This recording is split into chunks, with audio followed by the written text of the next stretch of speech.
Finance ಅಟ್ಟಹಾಸ ಮುಂದುವರೆದಿದೆ. Micro finance ಕಿರುಕುಳಕ್ಕೆ ಕುಟುಂಬವೇ ಊರು ಬಿಟ್ಟಿದೆ.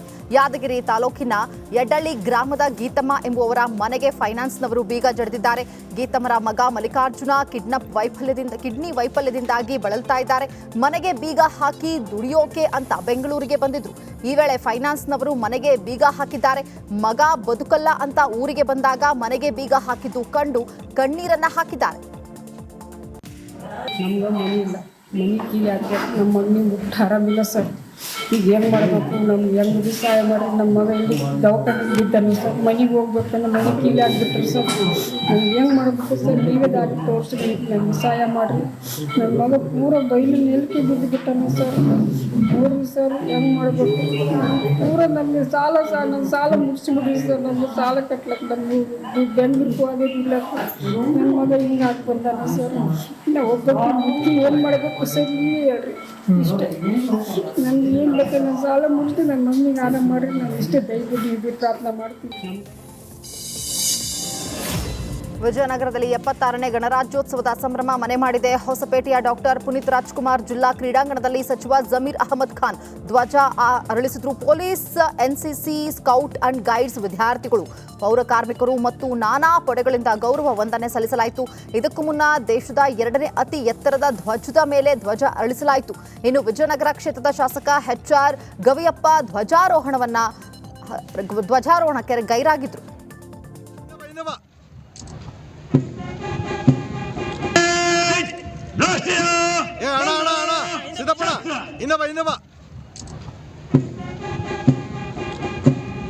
ವಂದನೆಯನ್ನು ಸಲ್ಲಿಸಿ ಮುಂದೆ ಸಾಗ್ತಾ ಇದೆ. ಇದರ ಹಿಂದೆಯೇ ಮತ್ತೊಂದು ಪೊಲೀಸ್ ಮಾಧ್ಯಮ ಶಾಲೆಯ ಸ್ಕೌಟ್ಸ್ ತಂಡ. ಕಲಬುರಗಿ ನಗರದ DAR ಪೊಲೀಸ್ ಪರೇಡ್ ಮೈದಾನದಲ್ಲಿ ಗಣರಾಜ್ಯೋತ್ಸವ ಸಮಾರಂಭ ಅದ್ದೂರಿಯಾಗಿ ನಡೆಯಿತು. ಜಿಲ್ಲಾ ಉಸ್ತುವಾರಿ ಸಚಿವ ಪ್ರಿಯಾಂಕ್ ಖರ್ಗೆ ರಾಷ್ಟ್ರ ಧ್ವಜವನ್ನು ಅರಳಿಸಿದ್ರು. ಬಳಿಕ ಪೊಲೀಸ್, NCC ಶಾಲಾ ಮಕ್ಕಳಿಂದ ಗೌರವ ವಂದನೆ ಸ್ವೀಕರಿಸಿದರು. ಬಳಿಕ ವಿವಿಧ ಕಲಾ ತಂಡಗಳು, ಶಾಲಾ ಮಕ್ಕಳಿಂದ ಸಾಂಸ್ಕೃತಿಕ ಕಾರ್ಯಕ್ರಮಗಳು ಜರುಗಿತು.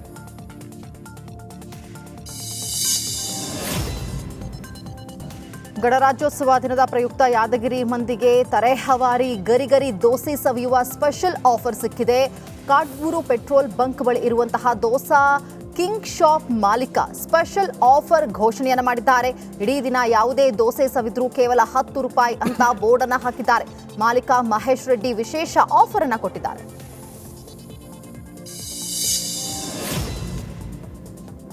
ಪ್ರಯಾಗ್ರಾಜ್ನಲ್ಲಿ ನಡೆಯುತ್ತಿರುವ ಮಹಾಕುಂಭ ಕಲಬುರಗಿಯಿಂದ ಒಂದೇ ಕುಟುಂಬದ 30 ಜನರು ಪ್ರಯಾಣವನ್ನು ಬೆಳೆಸಿದ್ದಾರೆ. ಆಳಂದ ತಾಲೂಕಿನ ಪಾಟೀಲ್ ಕುಟುಂಬದ ಸದಸ್ಯರೆಲ್ಲರೂ ಖಾಸಗಿ ಬಸ್ ಬುಕ್ ಮಾಡಿಕೊಂಡು ಕಲಬುರಗಿ ನಗರದ ಶರಣ ಬಸವೇಶ್ವರ ದೇವಸ್ಥಾನದಿಂದ ಪ್ರಯಾಣವನ್ನು ಬೆಳೆಸಿದ್ದಾರೆ.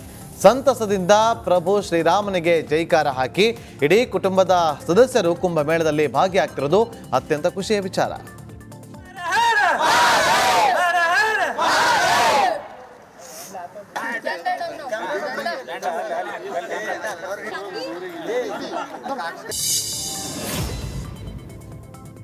ವರಿಷ್ಠರ ಸೂಚನೆ ಹಿನ್ನೆಲೆ ಶ್ರೀರಾಮುಲು ಹಾಗೂ ರೆಡ್ಡಿ ಹಾದಿ ಜಗಳ ಮೇಲ್ನೋಟಕ್ಕೆ ತಣ್ಣಗಾಗಿದೆ. ಆದರೆ ಒಳಗೊಳಗೆ ಇಬ್ಬರು ನಿಗಿ ಕೆಂಡದಂತಿದ್ದಾರೆ.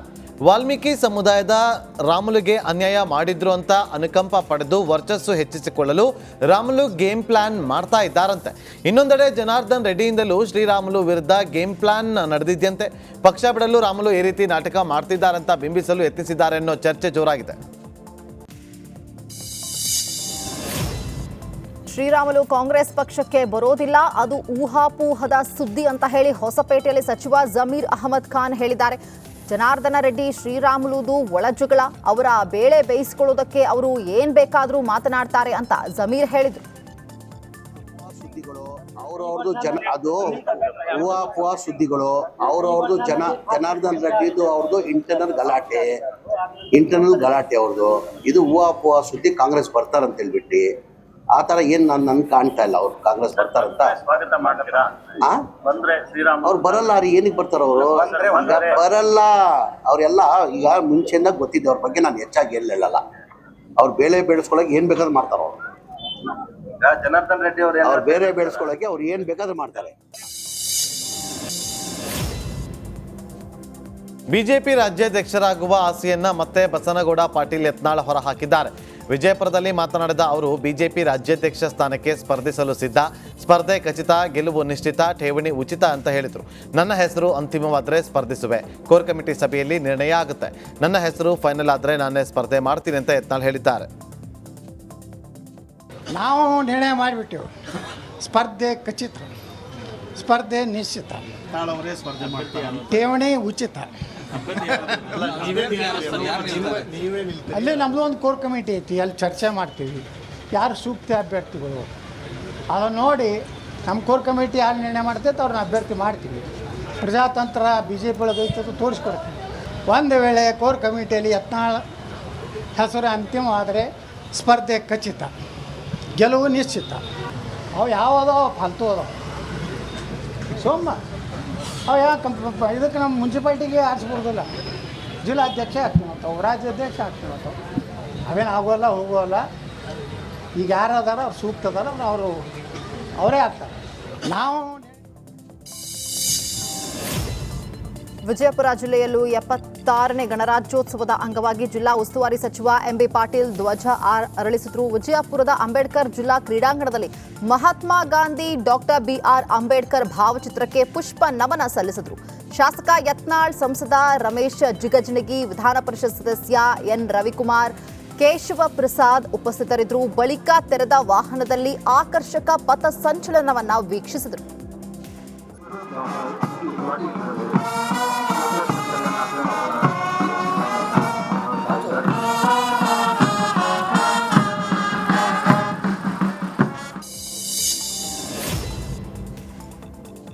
ಎಪ್ಪತ್ತಾರನೇ ಗಣರಾಜ್ಯೋತ್ಸವ ಪ್ರಯುಕ್ತ ಧಾರವಾಡದ ನಗರದ ಆರ್.ಎನ್. ಶೆಟ್ಟಿ ಜಿಲ್ಲಾ ಕ್ರೀಡಾಂಗಣದಲ್ಲಿ ಸಚಿವ ಸಂತೋಷ್ ಲಾಡ್ ಧ್ವಜಾರೋಹಣವನ್ನು ಮಾಡಿದರು. ಸಂತೋಷ್ ಲಾಡ್ಗೆ ಜಿಲ್ಲಾಧಿಕಾರಿ Divyaprabhu, SP doctor Gopal Byakod, Hubballi Dharwad police ಆಯುಕ್ತ ಶಶಿಕುಮಾರ್ ಅವರು ಸಾಥ್ ನೀಡಿದರು.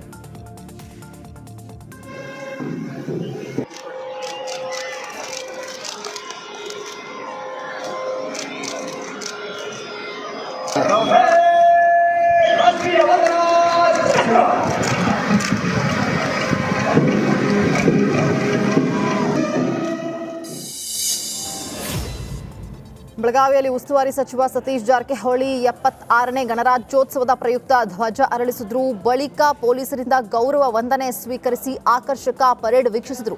ಧ್ವಜ ಅನಾವರಣ ಕಾರ್ಯಕ್ರಮದಲ್ಲಿ ಶಾಸಕ ಆಸಿಫ್ ಸೇಠ್, ಡಿಸಿ ಮೊಹಮ್ಮದ್ ರೋಷನ್, ಜಿಲ್ಲಾ panchayat CEO Rahul Shinde, SP doctor Bheemashankar Guled ಭಾಗವಹಿಸಿದರು. ವಿಭಾಗದಲ್ಲಿ army public school camp Belagavi Shreya Vasulkar ನೇತೃತ್ವದಲ್ಲಿ ಸರ್ಕಾರದ ಮಾನ್ಯ ಲೋಕೋಪಯೋಗಿ ಇಲಾಖೆಯ ಸಚಿವರು ಹಾಗೂ ಬೆಳಗಾವಿ ಜಿಲ್ಲಾ ಉಸ್ತುವಾರಿ ಸಚಿವರಾಗಿರುವ ಸನ್ಮಾನ್ಯ ಶ್ರೀ ಸತೀಶ್ ಲಕ್ಷ್ಮಣರಾವ್ ಜಾರಕಿಹೊಳಿರವರು.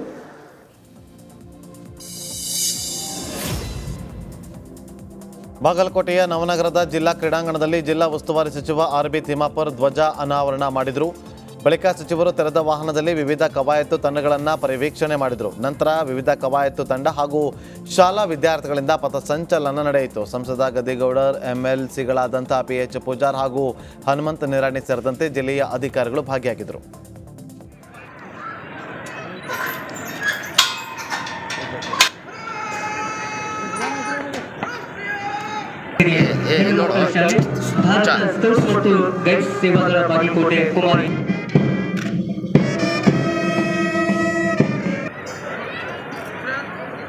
ಧ್ವಜಾರೋಹಣ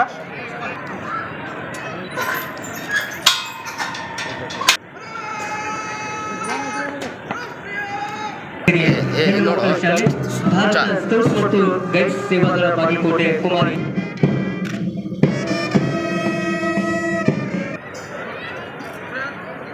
ಧ್ವಜಾರೋಹಣ